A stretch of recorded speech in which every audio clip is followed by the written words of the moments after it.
नावाचं एक गाव होतं, जिथे दोन मुलं साहिल आणि प्रधान एका म्हाताऱ्या बाबाजवळ बसलेले असतात आणि ते बाबा त्यांना एक गोष्ट सांगत होते. मुरलीधर गावामध्ये जोडलेल्या महासागरामध्ये एक लपलेलं गाव आहे, जे की महासागराच्या एकदम मधोमध आहे. तिथल्या गावामध्ये आपल्या तुमच्यासारखेच लोक राहतात आणि तिथले घरं माशांपासून बनलेले असतात. काय? खरंच तिथले घरं माशांपासून बनलेले असतात? हो, तिथले घरं माशांपासूनच बनलेले असतात आणि तिथे सुद्धा आपल्या गावासारखे जमीनदार आणि प्रधान पण असतात. सगळंच आहे तिथे. मला या गोष्टीवर विश्वास नाही बसत आहे बाबा.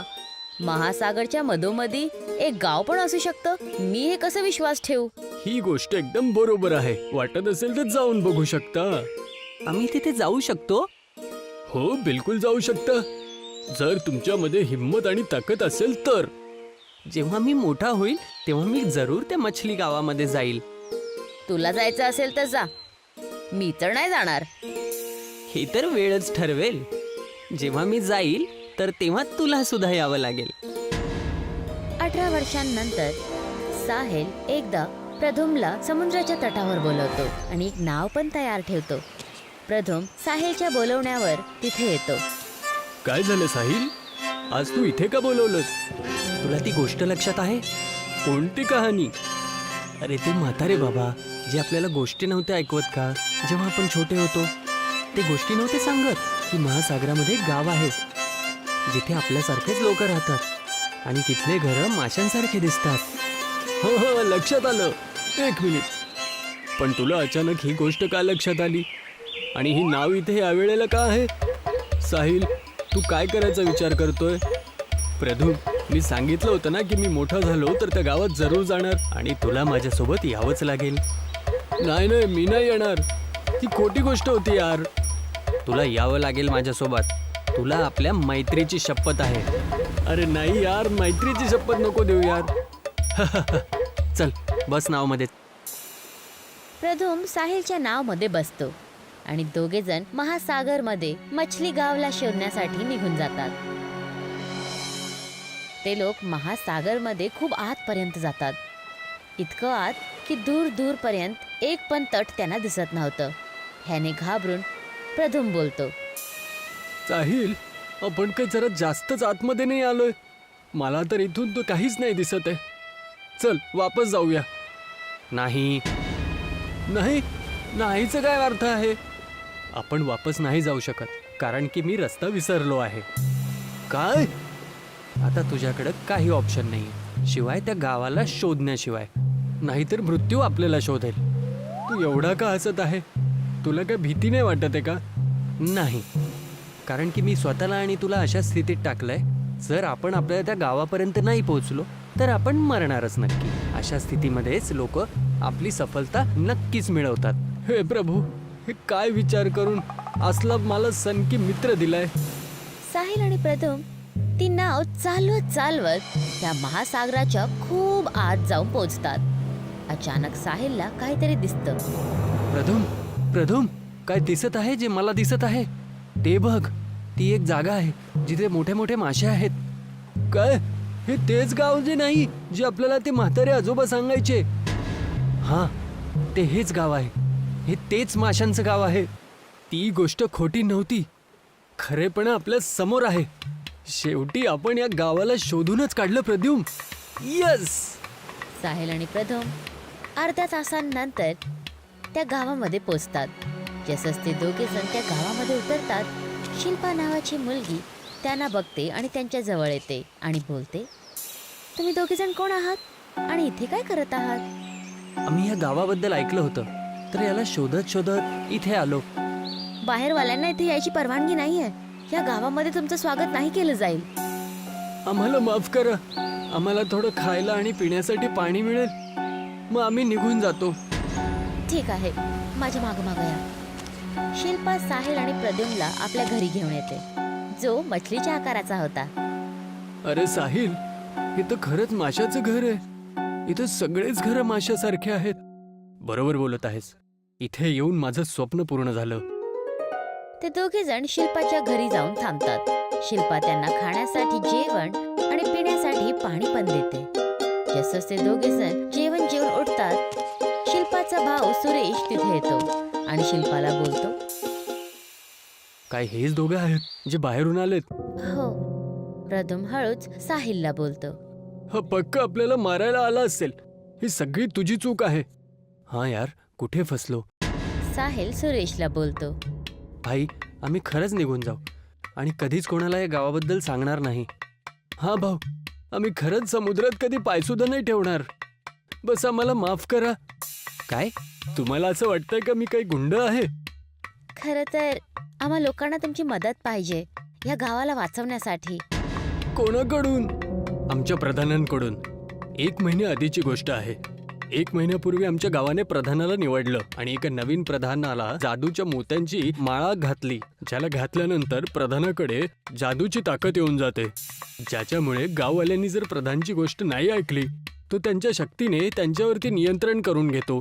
आमच्या गावाकडे एक जादूचा आरसा सुद्धा आहे जो आमच्या गावाला आणि बाहेरच्या जगाला जोडतो. प्रधानने आपल्या शक्तीचा उपयोग करून त्या आरशाला आपल्या घरामध्ये ठेवून घेतलंय. आता मी बाहेरच्या जगात सुद्धा आपला डंका वाजवेल. मी या गावामध्ये एकदम सोप्या पद्धतीने मिळणाऱ्या मोत्यांना बाहेरच्या जगामध्ये विकून खूप श्रीमंत होऊन जाईल आणि आपल्या शक्तींचा वापर करून गाववाल्यांनाच मोती विणायला लावेल. आमचा प्रधान इतका नीच निघेल असा मी कधीच विचार नव्हता केला. आमच्या गावाच्या मोतींमध्ये शक्त्या असतात आणि त्यांच्याबरोबर कोणी छेडखाणी करतं तर त्याच्या प्रॉब्लेम्स आमच्या गावालाच सहाव्या लागतात. तर तुमची इच्छा काय आहे? याच्यामध्ये आम्ही तुमची मदत कशी करू शकतो? कारण की तुम्ही या गावाचे नाहीयेत. प्रधानाच्या शक्तीचा उपयोग तुमच्यावर नाही होणार. ओ, समजलं, बिलकुल समजलं.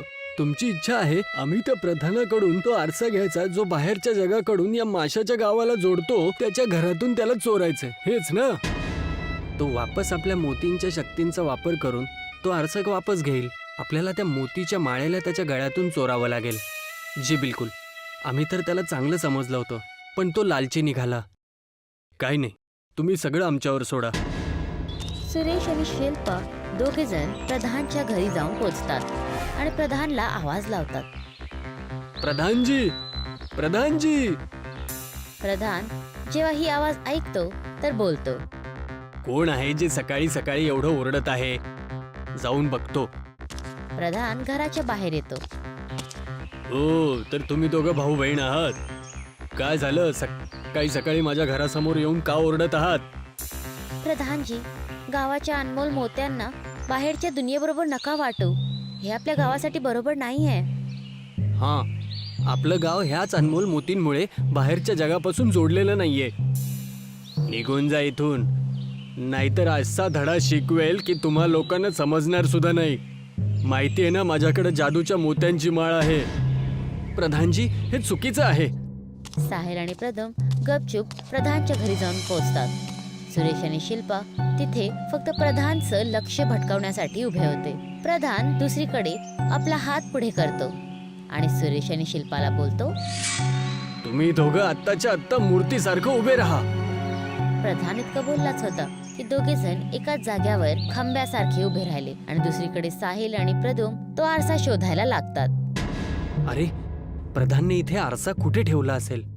माहिती नाही, पण लवकर शोध, नाहीतर हा आपल्याला सुद्धा खंबा बनवून ठेवेल. याचा जादू आपल्यावरती काम नाही करणार. आणि जर केलंच तर? आणि नाही केलं तर? साहिल आणि प्रद्युम प्रधानच्या घरामध्ये झगडा करायला लागतात. इतक्यातच प्रधान त्यांची आवाज ऐकून आत येतो. कोण आहे आतमध्ये? समोर या, नाहीतर खंबा बनवून टाकेल. साहिल प्रधानच्या खोलीमध्ये पळून जातो. जेव्हा प्रधान आत येतो आणि साहिलला बघतो तर तो बोलतो, तू कोण आहेस? पक्का तू इथं जादूचा आरसा चोरायला आला होतास. नाही नाही, बिलकुल नाही. मी आणि माझा मित्र तर. तुझा मित्र? तू तर एकटा उभा आहेस.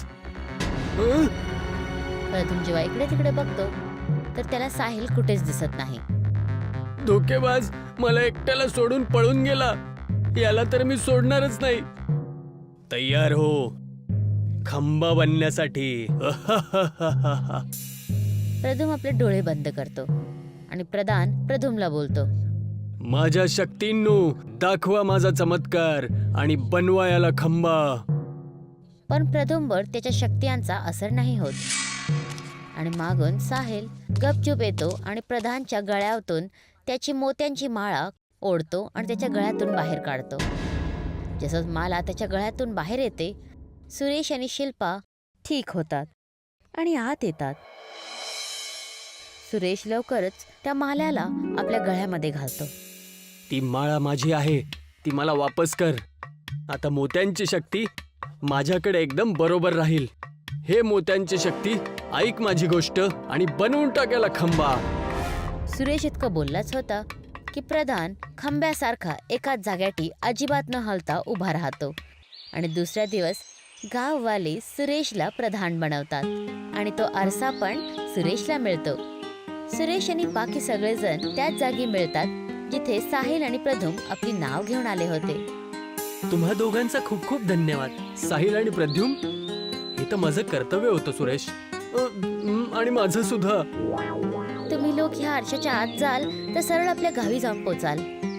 साहिल आणि प्रद्युम दोघे जण त्या आरशामध्ये जातात आणि सरळ आपल्या गावामध्ये पोचतात आणि सगळ्यांना ही गोष्ट सांगायला लागतात.